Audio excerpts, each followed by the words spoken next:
We have a large right-angled triangle, ABC.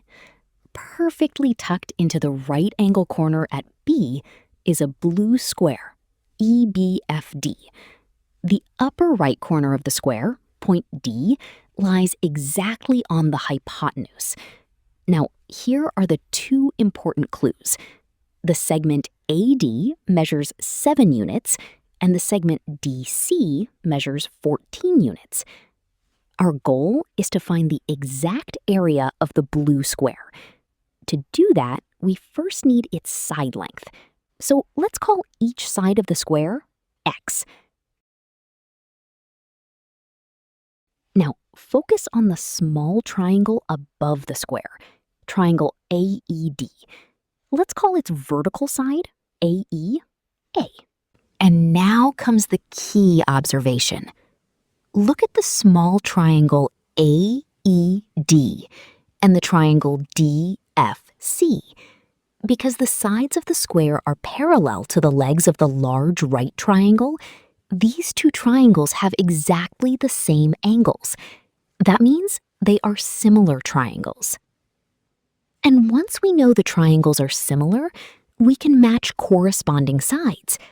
The vertical side A corresponds to the vertical side X, and the hypotenuse of length 7 corresponds to the hypotenuse of length 14. So we can write A divided by 7 equals X divided by 14. Now let's cross multiply. 7x equals 14a. Divide both sides by 7, and we get a very useful result. X equals 2a. Now let's return to the small right triangle, AED. Its vertical leg is A. Its horizontal leg is X, which we just proved is equal to 2a. And its hypotenuse is 7. That means it's time for the Pythagorean theorem. Leg squared plus leg squared equals hypotenuse squared. So, a squared plus the quantity 2a squared equals 7 squared. Let's simplify. The quantity 2a squared becomes 4a squared, and 7 squared is 49. So, a squared plus 4a squared gives us 5a squared. Therefore, 5a squared equals 49.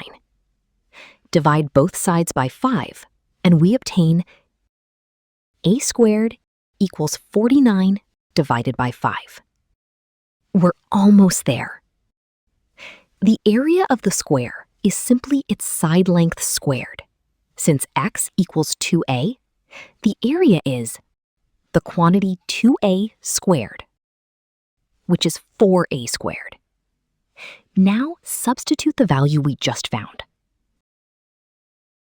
4 multiplied by 49 divided by 5. 4 times 49 is 196.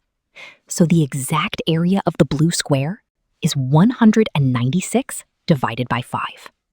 Did you solve it before we reach the answer? Let me know in the comments, and I'll see you in the next one.